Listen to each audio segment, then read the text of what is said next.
జిల్లాలో కోలాహలంగా మిలాద్ నబీ వేడుకలు.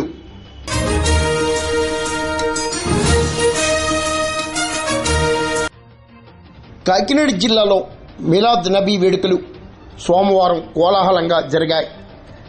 కాకినాడ, పెద్దాపురం తదితర ప్రాంతాల్లో ముస్లిం యువత, పెద్దలు పెద్ద ఎత్తున ర్యాలీలు నిర్వహించారు. మహమ్మద్ ప్రవక్త జన్మదిన వేడుకలనే మిలాద్ నబీగా వ్యవహరిస్తారని ముస్లింలు వివరించారు. పోలీసులు భారీ బందోబస్తు నిర్వహించారు.